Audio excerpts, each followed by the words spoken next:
Good morning सभी student को। अपने फिजिक्स में पढ़ रहे थे लेसन नंबर 4 धारिता, जिसका पार्ट 6 नंबर अपने पढ़ा। 6 नंबर में मैंने आपको क्वेश्चन दिया था कि परावैद्युतांक का मात्रक क्या होगा। तो परावैद्युतांक कैसी राशि है, epsilon r is equal to क्या है, इप्सिलॉन 0, दो समान राशियों का अनुपात है। माध्यम की विद्युतशीलता और निर्वात की विद्युतशीलता का अनुपात क्या कहलाएगा, परावैद्युतांक। तो राशि कैसी आएगी, मात्रकहीन, यानी मात्रक नहीं होगा। ये आंसर सही था। इसके बाद आज का अपना क्वेश्चन क्या है, समांतर प्लेट संधारित्र की धारिता ज्ञात कीजिए जब प्लेटों के मध्य K1, K2, K3 dash dash Kn परावैद्युतांक वाली n प्लेट समांतर रखी गई हो। यानी यहाँ पर अपने परावैद्युतांक को किससे रिप्रेजेंट कर रहे हैं, K से कर रहे हैं। और प्लेटों की संख्या क्या है, बहुत ज़्यादा है, बहुत सारी प्लेटें हैं, एक प्लेट नहीं है। तो प्लेटों का जो परावैद्युतांक है उसको अपने इप्सिलॉन आर या K से लिख सकते हैं। अलग अलग मोटाई की प्लेटें हैं जिनका परावैद्युतांक भी क्या है, अलग अलग है। तो सबसे पहले अपन इसका डायग्राम बनाएंगे, चित्र बनाएंगे। इस प्रकार से अपने को एक डायग्राम बनाना है। ये समांतर प्लेट संधारित्र की पहली प्लेट ली है अपने। पहली प्लेट पर आवेश कैसा होगा, पॉजिटिव।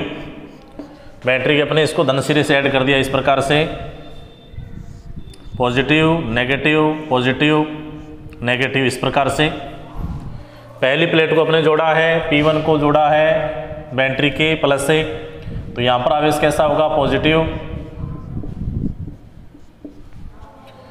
अब यहां पर एक अन्य प्लेट रखी गई है जिसका परावैद्युतांक कितना है, K1, और इसकी मोटाई कितनी है, T1। दूसरी जो प्लेट है उसका परावैद्युतांक कितना है, K2, इसकी मोटाई कितनी है, T2। तीसरी जो प्लेट है इसका परावैद्युतांक है K3, मोटाई है T3। चौथी जो प्लेट है इसका परावैद्युतांक है K4, या अपने 3 तक ले सकते हैं, इसको अपने मान लेते हैं N, मोटाई कितनी है, Tn। और लास्ट वाली जो प्लेट आ जाएगी वो आ जाएगी समांतर प्लेट संधारित्र की प्लेट, जिसको अपने किससे रिप्रेजेंट किया है, P2 से। और P2 प्लेट की जो दूसरा सिरा है उसको अपने ऐड कर देंगे, कहाँ से, पृथ्वी के सिरे से, जिससे इसका संपूर्ण धनावेश कहाँ पर चला जाएगा, पृथ्वी के अंदर। भू संपर्कित कर दिया आपने इसको इस प्रकार से।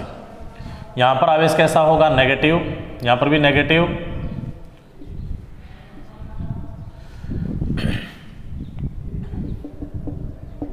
इनको अलग अलग इस प्रकार से अपने दिखा सकते हैं।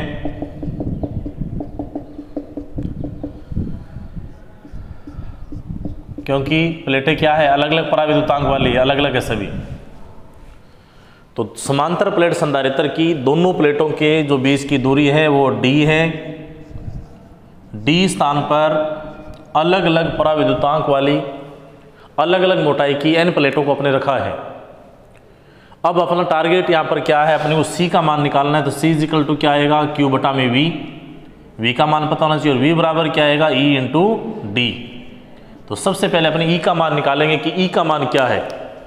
क्वेश्चन मिटा रहा हूँ मैं, क्वेश्चन आपने नोट कर लिया होगा, बहुत ही आसान सा है। इसको अपने हल करेंगे। सबसे पहले K1 परावैद्युतांक वाले या K1 परावैद्युतांक वाली प्लेट के कारण उत्पन्न विद्युत क्षेत्र की तीव्रता निकालेंगे। तो विद्युत क्षेत्र की तीव्रता आएगी E K1 is equal to sigma upon epsilon, या इसको ऐसे लिख सकते हैं Q बटा में A, और इप्सिलॉन के स्थान पे अपने ये लिख सकते हैं इप्सिलॉन 0 K1। ऐसा क्यों लिख सकते हैं, क्योंकि सिग्मा बराबर क्या होगा, सिग्मा इजिकल टू क्या होगा, Q बटा में A, और परावैद्युतांक को अपन क्या लिखेंगे, इप्सिलॉन R से या K से लिखेंगे। तो इप्सिलॉन R इजिकल टू क्या आएगा, इप्सिलॉन बटा में इप्सिलॉन 0। तो यहाँ से अगर अपने इप्सिलॉन की वैल्यू निकालें तो क्रॉस मल्टीप्लाई करेंगे तो ये आएगा K इंटू इप्सिलॉन 0 या इप्सिलॉन R इंटू इप्सिलॉन 0। इसके बेस पर मैंने ये मान लिखा है, और इसको अपने समीकरण नहीं मानेंगे, सीधा लिख देंगे। इसी प्रकार K2 परावैद्युतांक वाले स्थान पर या K2 परावैद्युतांक वाली प्लेट के स्थान पर उत्पन्न विद्युत क्षेत्र तीव्रता, और ये आ जाएगी E K2 इजकल टू सीधा लिख देंगे Q बटा में E एप्सिलॉन 0 K2। इसी प्रकार K3 परावैद्युतांक वाले स्थान पर विद्युत क्षेत्र की तीव्रता E K3 is equal to Q बटा में E epsilon 0 K3 dash dash dash. Kn परावैद्युतांक वाले स्थान पर विद्युत क्षेत्र की तीव्रता आ जाएगी E Kn is equal to Q बटा में E एप्सिलॉन 0 Kn। ये अपने अलग अलग प्लेटों के कारण उत्पन्न विद्युत क्षेत्र की तीव्रता निकालनी है। पहली तीव्रता कितनी है EK1, दूसरी तीव्रता कितनी है EK2, तीसरी तीव्रता कितनी है EK3 डैश डैश। बहुत सारी प्लेटें और भी है। और n के कारण कितनी आ जाएगी, n के कारण आ जाएगी EKn। अब जो दोनों प्लेटों के बीच में समांतर प्लेट संधारित्र के दोनों प्लेटों के बीच में जो विभवांतर होगा वो अलग अलग विभवांतर के योग के बराबर होगा। तो इसको ऐसे लिख सकते हैं V इजकल टू लिखेंगे अपने V1 plus V2 plus V3 plus dash dash plus क्या लिख देंगे Vn। और यहाँ पर अपने मान लिख देंगे। तो V इजकल टू क्या होता है, V इजकल टू होता है E इंटू डी।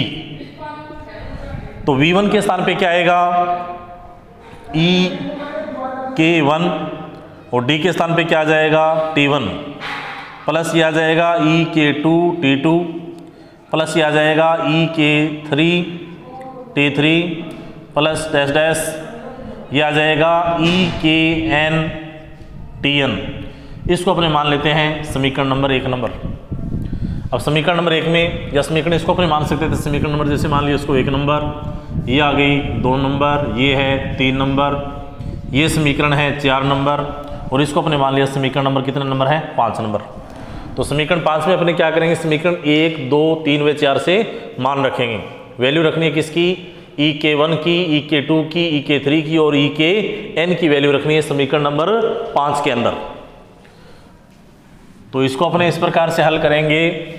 ये आएगा V इजकल टू EKn का मान है Q बटा में A एप्सिलॉन 0 K1 और यहाँ पर आ जाएगा T1 प्लस आ जाएगा Q बटा में A एप्सिलॉन 0 K2, यहाँ पर आ जाएगा T2 प्लस Q बटा में आएगा A एप्सिलॉन 0 K3, ये आ जाएगा T3 plus dash dash plus Q बटा में A एप्सिलॉन 0 Kn और यहाँ पर आ जाएगा Tn।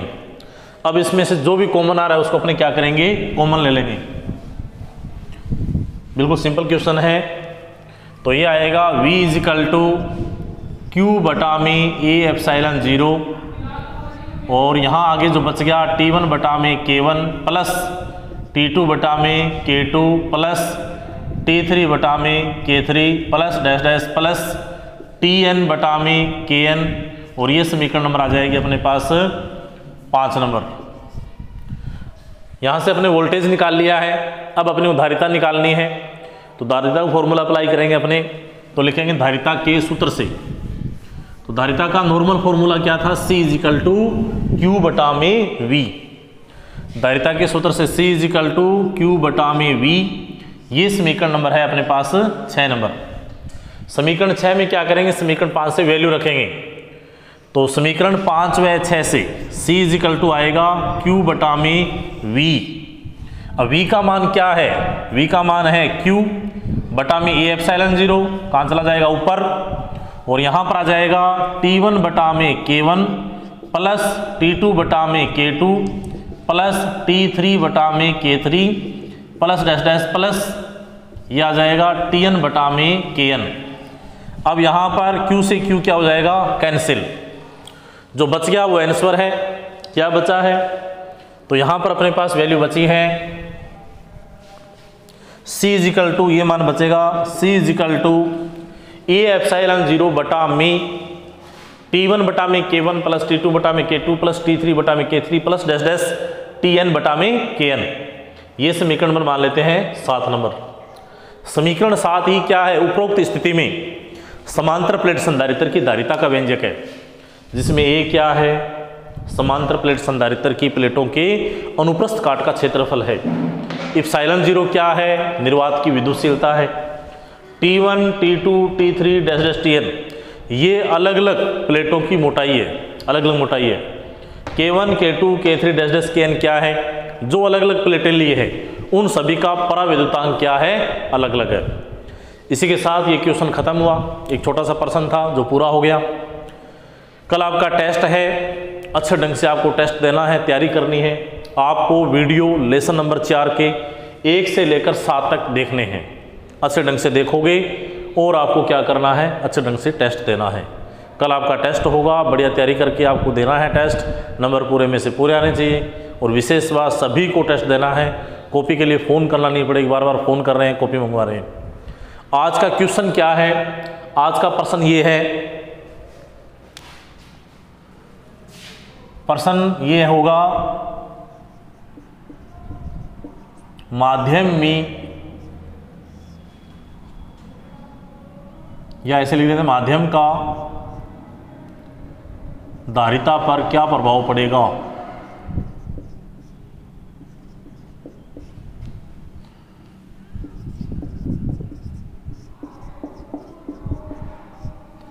माध्यम भर देने पर, समांतर प्लेट संधारित्र की प्लेटों के बीच में माध्यम भर देने पर धारिता पर क्या प्रभाव पड़ेगा, ये आज का क्वेश्चन होगा। अच्छे ढंग से आपको करना है, आंसर देना है। Okay, best of luck, thank you, धन्यवाद।